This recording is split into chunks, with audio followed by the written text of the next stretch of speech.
നമസ്കാരം.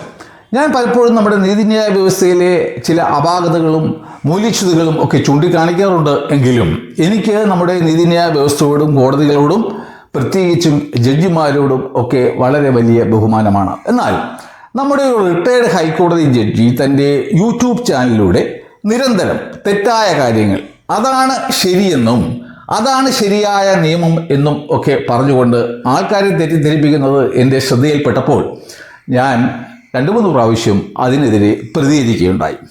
അപ്പോൾ അതിനൊരു മറുപടിയുമായി അദ്ദേഹം രംഗത്ത് വരികയും തെറ്റ് മനുഷ്യ സഹജമാണെന്നും താനും ഒരു മനുഷ്യനാണെന്നും തനിക്കും തെറ്റുപറ്റാമെന്നും ഉള്ള ഒരു അടവ് നയം എടുത്ത് അന്ന് തടിതപ്പി. എന്നാൽ കഴിഞ്ഞ 11-ാം തീയതി അദ്ദേഹം തൻ്റെ യൂട്യൂബ് ചാനലിലൂടെ മറ്റൊരു തള്ളുമായി വീണ്ടും പ്രത്യക്ഷപ്പെടുകയുണ്ടായി. അതായത് നിയമത്തിൻ്റെ ബാലപാഠം പോലും അറിയാത്ത ഒരു വ്യക്തി സംസാരിക്കുന്നത് പോലെ. അത് കണ്ടപ്പോൾ തീർച്ചയായിട്ടും പ്രതികരിക്കാതിരിക്കാൻ തോന്നിയില്ല. അതിൻ്റെ ഫലമാണ് ഈ വീഡിയോ. മുൻപ് പ്രൈം വിറ്റ്നസ് എന്ന് പറയുന്ന ഒരു ചാനലിലും അദ്ദേഹം തൻ്റെ അജ്ഞത വിളമ്പി സായുജ്യമടഞ്ഞിരുന്നു. ഒരു കാണ്ടാമൃഗത്തെ പോലും തോൽപ്പിക്കുന്ന തൊലിക്കെട്ടിയോടെ. മുനമ്പമായിരുന്നു പശ്ചാത്തലം. എന്താണ് മുനമ്പം വിഷയമെന്നും അതിന് എന്താണ് പരിഹാരമെന്നും അത് എങ്ങനെയാണ് നടപ്പിലാക്കേണ്ടതെന്നും ഒക്കെ ആയിരുന്നു അന്ന് അദ്ദേഹം ഛർദ്ദിച്ചത്. എന്നാൽ മുൻപ് തനിക്ക് തെറ്റുപറ്റി എന്ന് പറഞ്ഞ അദ്ദേഹം ഇപ്പോൾ പൂർവാധികം ശക്തിയോടുകൂടിയാണ് രംഗത്ത് വന്നിരിക്കുന്നത്. തനിക്ക് നിയമം അറിയാമെന്നും താൻ പറയുന്നതൊക്കെ നിയമമാണ് എന്നും പ്രഖ്യാപിച്ചുകൊണ്ടാണ് അദ്ദേഹം തൻ്റെ ഈ തള്ള് തുടങ്ങിയത്. അത് ഞാൻ നിയമമാണ് പറഞ്ഞത്, അത് അറിയാവുന്നതുകൊണ്ട് പറഞ്ഞതുമാണ്. നമുക്ക് ഏവർക്കും അറിയാൻ കഴിഞ്ഞ 10-ാം തീയതി ബഹുമാനപ്പെട്ട കേരള ഹൈക്കോടതി മുനമ്പം ഭൂമി ഒരു വഖഫ് അല്ല എന്ന് പ്രഖ്യാപിക്കുകയുണ്ടായി. അപ്പോൾ അദ്ദേഹം പറയുന്നത് ഞാൻ പറഞ്ഞതുപോലെ തന്നെ ഹൈക്കോടതിയും പറഞ്ഞു എന്നാണ്. അതിനുശേഷം അദ്ദേഹം അതിനുള്ള കാരണം എന്താണെന്നും പറയുന്നു. എന്നാൽ നിങ്ങൾ ഓർമ്മിക്കേണ്ടത്, ഇദ്ദേഹം പറയുന്നതിനും നാളുകൾക്ക് മുമ്പ് തന്നെ ഞാനും പറഞ്ഞിരുന്നു ഇതൊരു വഖഫ് ഭൂമി അല്ല എന്ന്. അപ്പോൾ തത്വത്തിൽ കേരള ഹൈക്കോടതി ഞാനും നമ്മുടെ ജസ്റ്റിസ് കമാൽ പാഷയും രണ്ടുപേരും പറഞ്ഞതും ശരിയാണെന്നാണ് പറഞ്ഞിരിക്കുന്നത്. അപ്പോൾ അദ്ദേഹം പറയുന്നത് കേൾക്കുക. ഇതരവാസികൾക്ക് അതിൽ തിരിച്ചെടുക്കാനുള്ള ഒരു അവകാശം നിലനിർത്തിയിട്ടുണ്ട് ആ ആധാരത്തിൽ. ആ ഒരൊറ്റ കാരണം കൊണ്ട് ഇത് വഖഫല്ല. അതുകൊണ്ട് വഖഫ് ബോർഡിന് ഒരു കാര്യമില്ല ഇതിനകത്ത്. അപ്പോൾ ശരിയാണ്, ഞാനും ഈ കമാൽ പാഷ സാറും ഒക്കെ പറഞ്ഞതുപോലെ മുനമ്പം ഒരു വഖഫ് ഭൂമി അല്ല എന്ന് ഹൈക്കോടതിയും അവസാനം പറഞ്ഞിരിക്കുന്നു. എന്താണ് അതിനുള്ള കാരണം എന്ന് വെച്ച് കഴിഞ്ഞാൽ, ഈ വഖഫ് എന്ന് പറയുന്നത് ഒരു പെർമനന്റ് ഡെഡിക്കേഷൻ ആണ്. അപ്പോൾ ഞാനൊരു പ്രമാണം വഖഫാണെന്നും പറഞ്ഞ് എഴുതിയിട്ട് അതിൽ എന്തെങ്കിലും കാരണവശാൽ ആ വസ്തുക്കൾ എന്നിലേക്ക് തിരിച്ചു വരും എന്ന് പറഞ്ഞു കഴിഞ്ഞാൽ അത് പിന്നെ ഒരു വഖഫേ അല്ലെന്നേ. കാരണം അതൊരു പെർമനന്റ് ഡെഡിക്കേഷൻ ആകുന്നില്ല. അതുതന്നെയാണ് ബഹുമാനപ്പെട്ട കേരള ഹൈക്കോടതിയും ബഹുമാനപ്പെട്ട കമാൽ പാഷ സാറും ഞാനും ഒക്കെ പറഞ്ഞിരുന്നത്. എന്നാൽ തുടർന്നുള്ള അദ്ദേഹത്തിൻ്റെ സംഭാഷണം കേട്ടപ്പോൾ സത്യത്തിൽ എനിക്ക് ബോധക്ഷയം വരുമോ എന്ന് ഞാൻ ഭയപ്പെട്ടു. അതായത് 1971 പറവൂർ സബ് കോടതിയും 1975 ബഹുമാനപ്പെട്ട കേരള ഹൈക്കോടതിയിലെ ഡിവിഷൻ ബെഞ്ചും പറഞ്ഞിരുന്നത് എന്താണെന്ന് വെച്ച് കഴിഞ്ഞാൽ 1950 നവംബർ മാസം 1-ാം തീയതി സിദ്ദിഖ് സേട്ടു ഫറൂഖ് കോളേജിൻ്റെ പേരിൽ എഴുതിയ പ്രമാണം ഒരു ഇഷ്ടദാനം ആയിരുന്നു എന്നാണ്. എന്നാൽ പാഷ സാർ പറയുന്നത് എന്താണെന്ന് വെച്ച് കഴിഞ്ഞാൽ അതൊരു ഇഷ്ടദാനം അല്ല, അതൊരു ട്രസ്റ്റ് ഡീഡ് ആണ്. പിന്നെ തുടർന്ന് അദ്ദേഹം എന്താണ് ഒരു ട്രസ്റ്റ് എന്നും വിശദീകരിക്കുന്നുണ്ട്. സദയം കേൾക്കുക. ഫറൂഖ് കോളേജ് എന്ന് പറയുന്നത് ദേ ആർ ട്രസ്റ്റീസ്, വെറും ട്രസ്റ്റികളാണ്.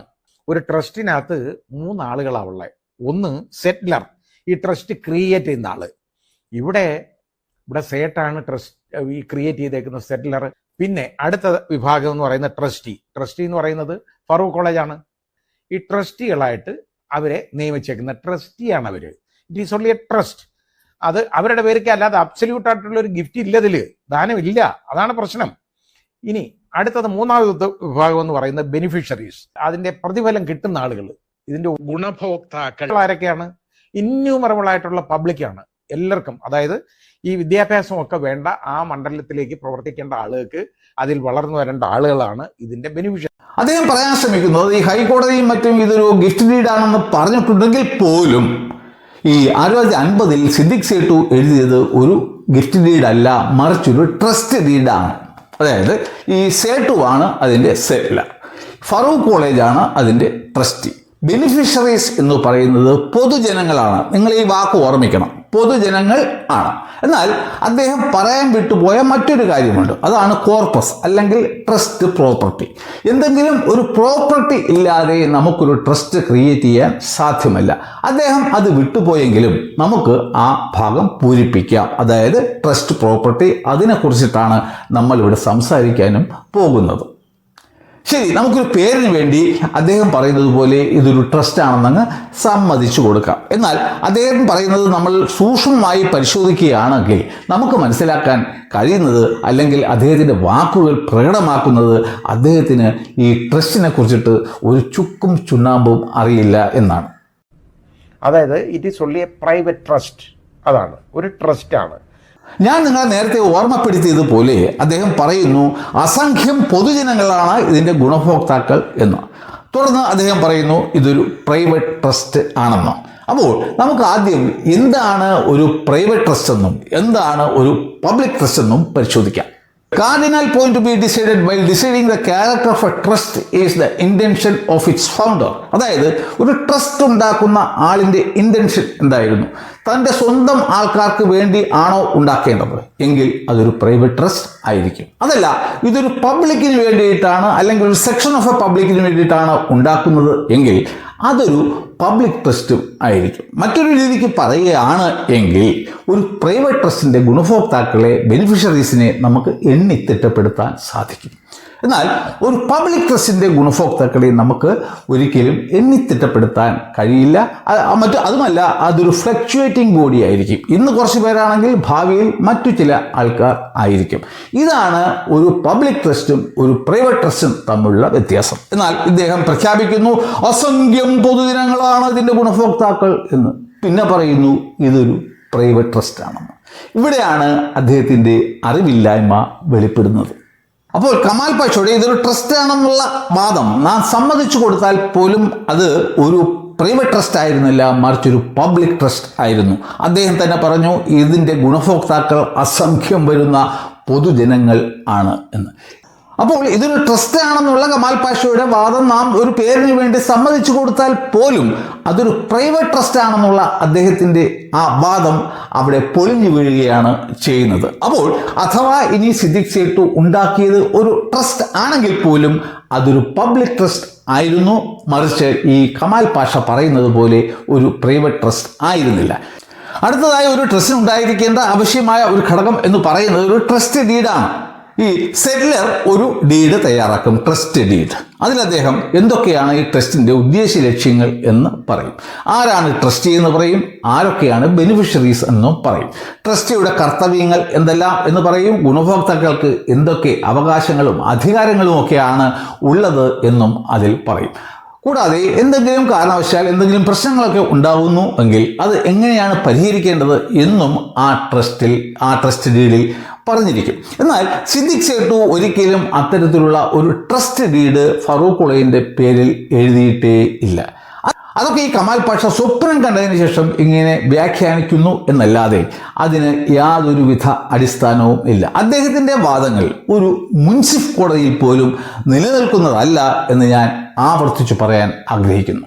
എന്താണ് ഈ കമാൽ പാഷയുടെ ഈ ട്രപ്പീസ് കളിയുടെ പിന്നിലുള്ള രഹസ്യം എന്ന് വെച്ച് കഴിഞ്ഞാൽ, എങ്ങനെയെങ്കിലും ഈ സിദ്ദിഖ് സേട്ടുവിൻ്റെ അനന്തരാവകാശികൾക്ക് മുനമ്പത്ത് എപ്പോഴും അവകാശം ഉണ്ട് എന്നുള്ള ഒരു തെറ്റിദ്ധാരണ പരത്തുക. അതിലൂടെ അദ്ദേഹത്തിൻ്റെ സബ്സ്ക്രൈബേഴ്സായ 65,500ഓളം പേരെ വെറും കഴുതകൾ ആക്കുക. ഇതാണ് അദ്ദേഹം ചെയ്തുകൊണ്ടിരിക്കുന്നത്. 1950 നവംബർ മാസം 1-ാം തീയതി സിദ്ദിഖ് സേട്ടു എഴുതിയ പ്രമാണം ഇദ്ദേഹം ഒരുപക്ഷെ കണ്ടിരിക്കാനേ ഇടയില്ല. അതിൽ പറയുന്നത് എന്താണെന്ന് വെച്ച് കഴിഞ്ഞാൽ, പ്രസ്താവകകൾ മാനേജിംഗ് കമ്മിറ്റിക്ക് വേണ്ടി താങ്കൾ കൈവശം വെച്ചും കരം തീർത്തും പട്ടയം പിടിച്ചും ക്രയവിക്രയ സർവ്വ സ്വാതന്ത്ര്യത്തിൽ ഫറൂഖ് കോളേജിൻ്റെ ആവശ്യത്തിന് ഉപയോഗിച്ച് കൊള്ളുന്നതിന് സമ്മതിച്ചിരിക്കുന്നു എന്നാണ്. അപ്പോൾ ഈ പ്രമാണം എഴുതിയിരിക്കുന്നത് ആരുടെ പേരിലാണ്? മാനേജിംഗ് കമ്മിറ്റിയുടെ പേരിൽ. എന്തിനു വേണ്ടിയിട്ടാണ്? ഫറൂഖ് കോളേജിൻ്റെ ആവശ്യത്തിന് വേണ്ടിയിട്ട്, അല്ലാതെ പൊതുജനത്തിൻ്റെ ആവശ്യത്തിന് വേണ്ടിയിട്ടല്ല. ഫറൂഖ് കോളേജിൻ്റെ ആവശ്യത്തിനാകുമ്പോൾ ഇൻഡയറക്റ്റ് ആയിട്ട് അത് അവരിലേക്ക് പോകും എന്നുള്ളത് വേറൊരു കാര്യം. കൂടാതെ ഇവിടെ ക്രയവിക്രയം ഉൾപ്പെടെയുള്ള സർവ്വവിധ സ്വാതന്ത്ര്യവും ഉടമസ്ഥാവകാശവും വിട്ടു നൽകിയിരിക്കുന്നു. ഒരു ട്രസ്റ്റ് ആണെങ്കിൽ ഈ trust is not an owner. ഒരു ട്രസ്റ്റി ആണെങ്കിൽ ഇത്തരത്തിലുള്ള അവകാശങ്ങളും അധികാരങ്ങളും ഒരിക്കലും ആ സെറ്റ്ലർ കൈമാറില്ല. അതിനർത്ഥം എന്താണ്? ഇതൊരു പച്ചയായ ഇഷ്ടദാനം മാത്രം ആയിരുന്നു. അതാണ് ഹൈക്കോടതി 1975 പറഞ്ഞത്. എന്നാൽ കമാൽ പാഷ അതിനെ എങ്ങനെയെങ്കിലും വക്രീകരിച്ച് ഒരു പ്രൈവറ്റ് ട്രസ്റ്റ് ആക്കാൻ ശ്രമിക്കുന്നു. അങ്ങനെ ആക്കണം എന്നുണ്ടെങ്കിലും അദ്ദേഹം ട്രസ്റ്റ് എന്താണെന്ന് ആദ്യം പഠിച്ചിരിക്കണം. ഇത് ഫറൂഖ് കോളേജിന്റെ പേരിലുള്ള ദാനം എന്ന് പറഞ്ഞ് ഫറൂഖ് കോളേജിന് എടുത്ത് വിൽക്കാൻ ഒക്കത്തില്ലത്. ഇതെന്തെന്നറിയോ? ഞാൻ പറഞ്ഞ ഇത് കണ്ടീഷണൽ ഗിഫ്റ്റ് ആണത്. ഗിഫ്റ്റ് ആണെന്ന് പറയാൻ ഒക്കത്തില്ല ഒരിക്കലും. Conditional gift is no gift. അതാണ് നിയമം. അദ്ദേഹം പറയുന്നത് സിദ്ദീഖ് സൈനുവിന്റെ പ്രമാണത്തിൽ ഈ വസ്തുക്കൾ ഒരുപക്ഷെ തിരിച്ചു വരാനുള്ള ഒരു കണ്ടീഷൻ വെച്ചിട്ടുണ്ട് എന്നുള്ളതിനാൽ അതൊരു ഗിഫ്റ്റ് അല്ല, മറിച്ചൊരു ട്രസ്റ്റ് ഡീഡ് ആണെന്നാണ്. അതും കാണിക്കുന്നത് അദ്ദേഹത്തിന് ഈ ഗിഫ്റ്റിനെ കുറിച്ചിട്ടും ഒരു ചുക്കും ചുണ്ണാമ്പും അറിയില്ല എന്നുള്ളതാണ്. നമ്മുടെ ഈ സിദ്ദീഖ് സൈനുവിന്റെ പ്രമാണത്തിൽ പറയുന്നത് എന്താണെന്ന് വെച്ച് കഴിഞ്ഞാൽ, ഏതെങ്കിലും കാലത്ത് കോളേജിൽ നടപ്പിൽ വരാതെ വരികയും ഇതിൽപ്പെട്ട വസ്തുക്കൾ ശേഷിക്കുകയും ചെയ്താൽ അത് തന്നെ കാണിക്കുന്നത് എന്താണ്? ഈ ഫറൂഖ് കോളേജിനെ യഥേഷ്ടം ഫറൂഖ് കോളേജിൻ്റെ ആവശ്യത്തിന് വേണ്ടിയിട്ട് വസ്തുക്കൾ വിൽക്കാം. അങ്ങനെ എന്തെങ്കിലും പിന്നെ ബാക്കി വരികയാണ് എങ്കിൽ പട്ടിക വസ്തുക്കൾ മടക്കി എടുക്കുന്നതിന് എനിക്കും എൻ്റെ സന്തതി പരമ്പരകൾക്കും അവകാശവും അധികാരവും ഉണ്ടായിരിക്കുന്നത് ആണ് എന്നാണ്. അപ്പോൾ അഥവാ ഈ കമാൽ പാഷ പറയുന്നത് പോലെ ഈ സന്തതി പരമ്പരകൾക്ക് എന്തെങ്കിലും അവകാശമോ അധികാരമോ ഉണ്ടെന്ന് തന്നെ വയ്ക്കുക. അത് എപ്പോൾ നിലവിൽ വരും? എന്നെങ്കിലും ഒരു കാലത്ത് ഫറൂഖ് കോളേജ് ഇല്ലാതാകണം. ഇപ്പോൾ ഫറൂഖ് കോളേജ് പ്രവർത്തിച്ച് വരികയാണ്. അതുകൊണ്ട് തന്നെ അവർക്ക് എന്തെങ്കിലും അവകാശം ഉണ്ട് എന്നും പറഞ്ഞിട്ട് ഒരിടത്തും പോകാൻ സാധ്യമല്ല. ഇതിനെയാണ് ഈ കണ്ടീഷൻ എന്ന് പറഞ്ഞിട്ട് അതൊരു ഗിഫ്റ്റ് ഡീഡ് അല്ല എന്നും ട്രസ്റ്റ് ഡീഡ് ആണ് എന്നും ഈ കമാൽ പാഷ പറഞ്ഞുകൊണ്ടിരിക്കുന്നത്. ഇനി നമുക്ക് എന്താണ് ഒരു ഗിഫ്റ്റ് എന്നും എന്താണ് ഒരു കണ്ടീഷണൽ ഗിഫ്റ്റ് എന്നും പരിശോധിക്കാം. ഈ കമാൽ പാഷ പറയുന്നത് പോലെയാണോ കാര്യങ്ങൾ എന്നും നോക്കാം. അതായത് ഗിഫ്റ്റ് നിങ്ങൾക്ക് എല്ലാവർക്കും അറിയാം. ഒരു വ്യക്തി ഞാൻ നിങ്ങൾക്ക് ഒരു പേന ഒരു ഉപാധിയുമില്ലാതെ സ്വമനസാലെ നൽകുന്നു. അതാണ് ഒരു ഗിഫ്റ്റ്. ഇനി എന്താണ് ഒരു കണ്ടീഷണൽ ഗിഫ്റ്റ്? ഞാൻ നിങ്ങളോട് പറയുന്നു, നിങ്ങൾ ഇന്ന പരീക്ഷ പാസ്സായാൽ ഞാൻ നിങ്ങൾക്കൊരു പേന സമ്മാനമായി തരും. അപ്പോൾ നിങ്ങൾ ആ പരീക്ഷ പാസ്സാകുന്നു, നിങ്ങൾ ആ കണ്ടീഷൻ ഫുൾഫിൽ ചെയ്യുന്നു, അതിനുശേഷം ഞാൻ നിങ്ങൾക്ക് പേന സമ്മാനമായി തരുന്നു. അതാണ് കണ്ടീഷണൽ ഗിഫ്റ്റ്. അതായത് ഈ കണ്ടീഷൻ ഗിഫ്റ്റ് തരുന്നതിന് മുമ്പേ നടപ്പിൽ വരുത്തേണ്ട ഒരു കാര്യമാണ്. അഥവാ ഞാൻ നിങ്ങൾക്കൊരു പേന തന്നിട്ട് പറയുകയാണ്, നിങ്ങൾ ഈ പരീക്ഷ പാസ്സാകണം, അതിനു വേണ്ടിയിട്ടാണ് ഞാൻ ഈ പേന തരുന്നത് എന്ന് പറയുന്നു. പക്ഷേ നിങ്ങൾ പരീക്ഷയിൽ തോക്കുന്നു, അതിനു മുമ്പേ നിങ്ങളുടെ പേനയും നഷ്ടപ്പെട്ടു പോകുന്നു. എനിക്ക് ആ പേന തിരിച്ചു ചോദിക്കാൻ പറ്റുമോ? അതുകൊണ്ട് ഈ കണ്ടീഷണൽ ഗിഫ്റ്റ് എന്ന് പറയുമ്പോൾ ആ കണ്ടീഷൻ ഗിഫ്റ്റ് നൽകുന്നതിന് മുമ്പേ പാലിക്കപ്പെടണം. അല്ലാതെ ഗിഫ്റ്റ് നൽകിയതിന് ശേഷം ഒരു കണ്ടീഷൻ വയ്ക്കാൻ പാടില്ല. ഇവിടെ അദ്ദേഹം എഴുന്നള്ളിക്കാൻ ശ്രമിക്കുന്നത് എന്താണ്? ക്രയവിക്രയ സ്വാതന്ത്ര്യത്തോടു കൂടി കൊടുത്ത ഒരു ദാനം. കാലങ്ങൾക്ക് ശേഷം ഈ കോളേജ് ഇല്ലാതാവുകയും ഈ വസ്തുക്കളിൽ ഈ വിറ്റുപോയതിന് ശേഷം എന്തെങ്കിലും ശേഷിക്കുകയും ചെയ്താൽ മാത്രം അത് എന്നിലേക്ക് തിരിച്ചു വരും എന്ന് എഴുതിയിരിക്കുന്നത് ഒരു കണ്ടീഷനാണ് പോലും. അങ്ങനെയാണെങ്കിൽ ഒരു കോളേജ് ഇല്ലാതാകുന്നതിന് മുമ്പ് തന്നെ മാനേജിംഗ് കമ്മിറ്റിക്ക് ഈ വസ്തുക്കൾ കിട്ടുന്ന വിലയ്ക്ക് എഴുതി കളഞ്ഞിട്ട് പോയിക്കഴിഞ്ഞാൽ ഈ സന്തതി പരമ്പരകൾ എന്തു ചെയ്യും? എവിടെ പോവും? അവർക്ക് എന്തെങ്കിലും അവകാശം പിന്നെ ബാക്കി കാണുമോ? അപ്പോൾ 1975 മുതൽ ബഹുമാനപ്പെട്ട കേരള ഹൈക്കോടതി പറഞ്ഞു വരുന്നതാണ് ശരി. ഇതൊരു ഗിഫ്റ്റാണ്, ഇതൊരു കണ്ടീഷണൽ ഗിഫ്റ്റും അല്ല. കണ്ടീഷൻ വന്നിട്ട് ഗിഫ്റ്റിന് ശേഷം വയ്ക്കാൻ പറ്റത്തില്ല, ഗിഫ്റ്റിന് മുമ്പേ തന്നെ വച്ചിരിക്കണം. ഒരു വസ്തു ട്രാൻസ്ഫർ ചെയ്യണമെങ്കിൽ നമ്മുടെ ട്രാൻസ്ഫർ ഓഫ് പ്രോപ്പർട്ടി ആക്ടിന്റെ ബേസിക് ഫണ്ടമെന്റൽ നിയമം എന്ന് പറയുന്നത് എന്താണെന്നറിയോ? അതിന്റെ basic one can only transfer what he has. ഒരുത്തന് കൈമാറ്റം ചെയ്യാൻ പറ്റുന്നത് അവൻ ഉള്ളതേ കൊടുക്കാൻ പറ്റുള്ളൂ, അവൻ ഇല്ലാത്ത എടുത്ത് കൊടുക്കാൻ ഒക്കത്തില്ല. ഇവിടെ ഫറൂഖ് കോളേജിന് ഒരു കുന്തവും ഇല്ല ഇതിനകത്ത്. അദ്ദേഹം പറയാൻ ശ്രമിക്കുന്നത് ഈ ട്രാൻസ്ഫർ ഓഫ് പ്രോപ്പർട്ടീസ് ആക്ടിന്റെ വെളിച്ചത്തിൽ ഒരാൾക്ക് സ്വന്തമായിട്ടുള്ള എന്തെങ്കിലും മാത്രമേ മറ്റൊരാൾക്ക് ട്രാൻസ്ഫർ ചെയ്യാൻ സാധിക്കൂ എന്നാണ്. അത് 100% ശരിയാണ്. എന്നാൽ അദ്ദേഹം പറയാൻ ശ്രമിക്കുന്നത് എന്താണെന്ന് വെച്ച് കഴിഞ്ഞാൽ ഈ ഫറൂഖ് കോളേജ് ട്രസ്റ്റി മാത്രമായിരുന്നു, ആ ട്രസ്റ്റിക്ക് വസ്തു വിൽക്കാനുള്ള അവകാശമോ അധികാരമോ ഇല്ലായിരുന്നു എന്നും ഈ ഫറൂഖ് കോളേജ് മുൻപത്തെ ജനങ്ങൾക്ക് വസ്തു വിറ്റത് ഇല്ലീഗലാണ് എന്നുമാണ് അദ്ദേഹം പറഞ്ഞു വയ്ക്കാൻ ശ്രമിക്കുന്നത്. നാം ആലോചിക്കേണ്ടത്, ഏതെങ്കിലും ഒരു വ്യക്തി ഒരു ട്രസ്റ്റ് ഉണ്ടാക്കുമ്പോൾ ആ ട്രസ്റ്റിയോട് പറയുകയാണ്, നിങ്ങൾ ഇതിൻ്റെ എല്ലാ ഉടമസ്ഥാവകാശം ഉൾപ്പെടെ എല്ലാം എടുത്തുകൊള്ളൂ, നിങ്ങൾ ക്രയവിക്രയം ചെയ്തുകൊള്ളൂ എന്ന് പറഞ്ഞു കഴിഞ്ഞാൽ ഏതെങ്കിലും ഒരു ട്രസ്റ്റ് ഒരു ദിവസത്തിൽ കൂടുതൽ നിലനിൽക്കുമോ? പിറ്റേ ദിവസം തന്നെ ട്രസ്റ്റി എല്ലാം വിറ്റ് പറയും, ട്രസ്റ്റിയുടെ പാട്ടിന് പോകും. ഈ ബെനിഫിഷ്യറീസ് പിന്നെ എന്ത് ചെയ്യും? ഇത്തരത്തിലുള്ള ഒരു ഡീഡിനെയാണ് കമാൽ പാഷ ഒരു ട്രസ്റ്റ് ആണെന്ന് പറഞ്ഞു വയ്ക്കാൻ ശ്രമിക്കുന്നത്. 1950 തന്നെ സേട്ടു ഫറൂഖ് കോളേജിനോട് പറഞ്ഞു, നിങ്ങൾ വിറ്റോളൂ, കോളേജിന് വേണ്ടി ഉപയോഗിച്ചോളൂ. പക്ഷേ കമാൽ പാഷ 10-70 വർഷം കഴിഞ്ഞിട്ട് പറയണം, സേട്ടു പറഞ്ഞത് ശരിയല്ല, അത് വിൽക്കാൻ പാടില്ല എന്ന്. എന്തൊക്കെ വിരോധാഭാസങ്ങളാണ് ഇദ്ദേഹം വിളിച്ചു പറയുന്നത്.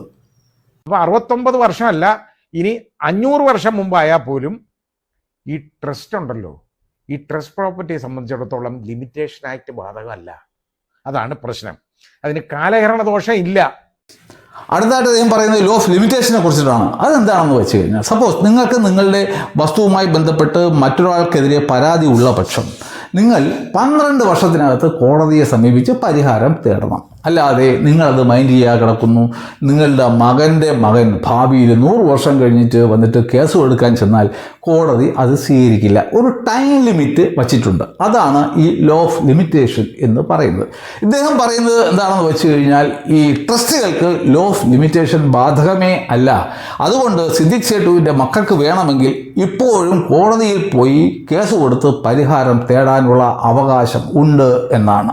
എന്നാൽ അത് ശരിയല്ല. കാരണം എന്താണെന്ന് വെച്ച് കഴിഞ്ഞാൽ, ഈ പബ്ലിക് ട്രസ്റ്റ് ആണെന്നുണ്ടെങ്കിൽ ഈ ലോ ഓഫ് ലിമിറ്റേഷൻ ബാധകമല്ല. കാരണം പബ്ലിക്കിന് വേണ്ടിയിട്ട് ഉള്ള ഒരു ട്രസ്റ്റ് ഉണ്ടാക്കുമ്പോൾ ഈ ബെനിഫിഷ്യറീസ് എന്ന് വെച്ചാൽ മാറി മാറി തലമുറകൾ കൊണ്ട് ഇങ്ങനെ മാറി മാറി പൊയ്ക്കൊണ്ടേ ഇരിക്കും. അതുകൊണ്ടാണ് അവിടെ ഒരു ലോ ഓഫ് ലിമിറ്റേഷൻ ബാധകം ആക്കാത്തത്.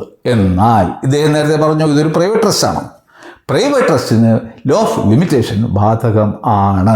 അതുകൊണ്ട് തന്നെ സിദ്ദിഖ് സേട്ടുവിൻ്റെ മക്കൾ ഇദ്ദേഹം പറയുന്നതും കേട്ട് ഏതെങ്കിലും കോടതിയിൽ പോയി കഴിഞ്ഞാൽ കോടതി അവരെ കണ്ടം വഴി ഓടിക്കും. അതിനുശേഷം കമാൽ പാഷ സാറ് അവരുടെ മുന്നിൽ പ്രത്യക്ഷപ്പെടാതിരിക്കാൻ വളരെ ശ്രദ്ധിക്കണം. കാരണം അവർ അദ്ദേഹത്തെ കൈവയ്ക്കാനുള്ള എല്ലാ സാഹചര്യവും ഉണ്ടാവും. ഇനി അഥവാ അദ്ദേഹം പറഞ്ഞത് ശരിയാണെങ്കിൽ പോലും എന്നാണ് ഈ സിദ്ദിഖ് സേട്ടുവിൻ്റെ മക്കൾക്ക് ഒരു കോഴ്സ് ഓഫ് ആക്ഷൻ ഉണ്ടാവുക? എന്നെങ്കിലും ഈ ഫറൂഖ് കോളേജ് ഇല്ലാതാകണം. അതുമല്ല, അവിടെ എന്തെങ്കിലും വസ്തുക്കൾ ശേഷിക്കുകയും വേണം. അപ്പോൾ ഇപ്പോൾ എങ്ങനെയാണ് ആ സന്തതി പരമ്പരകൾക്ക് എന്തെങ്കിലും അവകാശമോ അധികാരമോ ഉണ്ടായിരിക്കുക? ഈ ട്രസ്റ്റിന്റെ വയലേഷൻ എന്ന് പറഞ്ഞാൽ ഈ വസ്തു സെറ്റിലർക്ക് തിരിച്ചു പോകും. അദ്ദേഹം പറയുന്നത് ഒരു ട്രസ്റ്റിലെ വ്യവസ്ഥകൾ ലംഘിക്കപ്പെട്ട് കഴിഞ്ഞാൽ ട്രസ്റ്റ് പ്രോപ്പർട്ടി നേരെ സെറ്റിലറുടെ കയ്യിലേക്ക് മടങ്ങിപ്പോകും എന്നാണ്. ഒരിക്കലും സാധ്യമല്ല. ഒരു വ്യവസ്ഥ ലംഘിക്കപ്പെട്ട് കഴിഞ്ഞാൽ ആ വസ്തുക്കൾ ട്രസ്റ്റിയിലേക്ക് മടങ്ങില്ല. ഈ ബെനിഫിഷ്യറീസിന് കോടതി മുഖാന്തരമോ എന്താണെന്ന് വെച്ച് കഴിഞ്ഞാൽ അവർക്ക് അതിൻ്റെ പരിഹാരം തേടാവുന്നതാണ്. എപ്പോൾ? അതൊരു പ്രൈവറ്റ് ട്രസ്റ്റ് ആണെങ്കിൽ. ഇനി അഥവാ അതൊരു പബ്ലിക് ട്രസ്റ്റ് ആണെന്ന് കരുതുക. നിങ്ങൾ ഏതെങ്കിലും ഒരു ഉൾഗ്രാമത്തിൽ പോയി ഒരു സ്കൂൾ ഉണ്ടാക്കി. കുറേ നാൾ കഴിഞ്ഞപ്പോൾ അവിടെ കുട്ടികളെ ഇല്ല. അപ്പോൾ ആ ട്രസ്റ്റിൻ്റെ ഉദ്ദേശ്യവും ലക്ഷ്യവും ഒക്കെ അവിടെ അവസാനിക്കുകയാണ്. അങ്ങനെ വരുന്ന ഒരു അവസരത്തിൽ ഈ ഉണ്ടാക്കിയ നിങ്ങൾ ചിലപ്പോൾ മരിച്ചുപോയി എന്ന് വരാം. അവിടെ കോടതി ഇടപെട്ടിട്ട് സൈപ്രസ് ഡോക്ട്രൈൻ ഉണ്ട്. അതായത് ആ ട്രസ്റ്റ് പ്രോപ്പർട്ടിയെ സമാനമായ നിയറസ്റ്റ് പോസിബിൾ ആയിട്ടുള്ള ഒരു സമാനമായ ലക്ഷ്യത്തിന് വേണ്ടിയിട്ട് പുനർ ഉപയോഗിക്കുക. അതായത് മറ്റേതെങ്കിലും സ്ഥലത്ത് കൊണ്ടുപോയിട്ട് അവിടെ ഒരു സ്കൂൾ തുടങ്ങുക. അല്ലാതെ ഈ ട്രസ്റ്റ് ഉണ്ടാക്കിയ ആളിലേക്കോ അയാളുടെ കുടുംബത്തിലേക്കോ അത്തരത്തിലുള്ള പ്രോപ്പർട്ടികൾ ഒരിക്കലും മടങ്ങിപ്പോകില്ല എന്നുള്ള കാര്യം കൂടി കമാൽ പാഷ സദയം മനസ്സിലാക്കണം. ഇനി ഗവൺമെൻറ് ചെയ്യാൻ പറ്റുന്ന കാര്യം എന്ന് പറഞ്ഞാൽ, യഥാർത്ഥ ഇവരുമായിട്ടൊക്കെ സംസാരിച്ചിട്ട് ഇവരെ ഇന്ന് ഈ ലാൻഡ് റിലിംഗ്വിഷ്മെൻ്റ് എന്ന് പറയുന്ന ഒരു ആക്ട് ഉണ്ട്. അവരുടെ അവകാശം ഒഴിഞ്ഞു വാങ്ങിക്കുക, ഉപേക്ഷിക്കുക. അവർക്ക് ഇത് കൊടുത്ത് സെറ്റിൽ ചെയ്താൽ അവരിങ്ങ് റിലിംഗ്വിഷ് ചെയ്തു കഴിഞ്ഞാൽ ഗവൺമെൻറ്റിന് ആ വസ്തു കിട്ടും. ഗവൺമെൻറ്റിൻ്റെ പേരിൽ റിലിംഗ്വിഷ് ചെയ്ത് വാങ്ങിക്കുക. എന്നിട്ട് അവിടുത്തെ താമസക്കാർക്കെല്ലാം ഗവൺമെൻറ് പട്ടയം കൊടുക്കുക. അദ്ദേഹം പറയുന്നത് 75 വർഷം മുമ്പ് സിദ്ദിഖ് സേട്ടു സർവ്വവിധ അധികാരത്തോടും കൂടി ഫറൂഖ് കോളേജിന് ദാനം കൊടുത്ത വസ്തു, ക്രയവിക്രയ സ്വാതന്ത്ര്യത്തോടു കൂടി കൊടുത്ത വസ്തു, അതിൽ നിന്നും കുറേ വസ്തുക്കൾ ഫറൂഖ് കോളേജ് മുൻപത്തെ ജനങ്ങൾക്ക് വിറ്റു. അവരാണ് അതിൻ്റെ ഉടമസ്ഥർ. എന്നാൽ ഇദ്ദേഹം പറയുന്നത് എന്താണെന്ന് വെച്ച് കഴിഞ്ഞാൽ, ഈ സിദ്ദിഖ് സേട്ടുവിൻ്റെ പിൻഗാമികളിൽ നിന്നും അവർക്കുള്ള അവകാശം റിലിംഗ്വിഷ് ചെയ്ത് സർക്കാർ വാങ്ങിക്കണം എന്നാണ്. എന്തൊരു വിചിത്രമായ കാര്യമാണിത്. അദ്ദേഹം സുബോധത്തോടു കൂടിയാണോ ഇതൊക്കെ പറയുന്നത് എന്ന് എനിക്ക് തികച്ചും സംശയമുണ്ട്. അദ്ദേഹം തന്നെ നേരത്തെ പറഞ്ഞു, ട്രാൻസ്ഫർ ഓഫ് പ്രോപ്പർട്ടീസ് ആക്ടിൻ്റെ വെളിച്ചത്തിൽ ഒരാൾക്ക് സ്വന്തമായിട്ടുള്ള എന്തെങ്കിലും വസ്തുക്കൾ മാത്രമേ മറ്റൊരാൾക്ക് ട്രാൻസ്ഫർ ചെയ്യാൻ സാധിക്കുള്ളൂ എന്ന്. അങ്ങനെയാണെങ്കിൽ ഈ സിദ്ദിഖ് സേട്ടുവിൻ്റെ സന്തതി പരമ്പരകൾക്ക് മുൻപത്ത് എന്ത് കോപ്പാണിപ്പോൾ ഉള്ളത്? പ്രത്യേകിച്ചും അവർ വഖഫ് ട്രൈബ്യൂണലിന് മുന്നിൽ പറയുന്നത് ഈ വസ്തുക്കളെല്ലാം വഖഫാണ് എന്നാണ്. റിലിംഗ്വിഷ്മെന്റ് ആക്ട് അനുസരിച്ചിട്ട് ഒരാൾക്ക് വസ്തു റിലിംഗ്വിഷ് ചെയ്യണം എന്നുണ്ടെങ്കിൽ ആ വസ്തുവിൽ അയാൾക്ക് പരിപൂർണമായ ഉടമസ്ഥാവകാശം ഉണ്ടായിരിക്കണം. സിദ്ദിഖ് സേട്ടുവിൻ്റെ പിൻഗാമികൾക്ക് ആസ് ഓൺ ടുഡേ ആ വസ്തുവിൽ ഒരു ഉടമസ്ഥാവകാശവും ഇല്ല. രണ്ടാമതായിട്ട് ആ വസ്തുവിനെ സംബന്ധിക്കുന്ന തർക്കങ്ങളോ കേസുകളോ ഒന്നും തന്നെ ഉണ്ടായിരിക്കാൻ പാടുള്ളതല്ല. നാം ആലോചിക്കേണ്ടത് മുൻപത്തെ വസ്തുവിനെ സംബന്ധിച്ച് 7ഓളം കേസുകൾ ഇപ്പോൾ വഖഫ് ട്രൈബ്യൂണലിൽ തന്നെ നിലവിൽ ഉണ്ട്. എന്നാൽ നമ്മുടെ നാടൊരു വെള്ളരിക്ക പട്ടണം ആണെന്നുള്ള ഒരു ധാരണയിലാണ് ഈ യൂട്യൂബിൽ കയറിയിരുന്നു കൊണ്ട് കമാൽ പാഷ നിയമങ്ങൾ അങ്ങനെ വ്യാഖ്യാനിച്ച് തള്ളിക്കൊണ്ടിരിക്കുന്നത്. എനിക്കിനി കൂടുതലായിട്ട് ഒന്നും തന്നെ പറയാനില്ല. ഇദ്ദേഹത്തെ പോലുള്ള ഒരു വ്യക്തി എങ്ങനെ ബഹുമാനപ്പെട്ട ഹൈക്കോടതി ജഡ്ജിയായി എന്നുള്ള ഒരു സംശയം മാത്രമേ എൻ്റെ മനസ്സിൽ ഇപ്പോൾ ഉള്ളൂ. അപ്പോൾ ഈ വീഡിയോ കണ്ടപ്പോൾ നിങ്ങൾക്ക് ഈ ഗിഫ്റ്റിനെ കുറിച്ചിട്ടും ട്രസ്റ്റിനെ കുറിച്ചിട്ടും ഒക്കെ എന്തെങ്കിലും ഒരു ഐഡിയ കിട്ടിക്കാണും എന്ന് ഞാൻ വിശ്വസിക്കുന്നു. വീഡിയോ ഇഷ്ടപ്പെട്ടെങ്കിൽ ലൈക്ക് ചെയ്യുക, കമൻറ്റ് ചെയ്യുക, ഷെയർ ചെയ്യുക, സബ്സ്ക്രൈബ് ചെയ്യുക. ഇതുപോലുള്ള മറ്റൊരു വിഷയവുമായി വീണ്ടും കാണുന്നതുവരെ നന്ദി, നമസ്കാരം.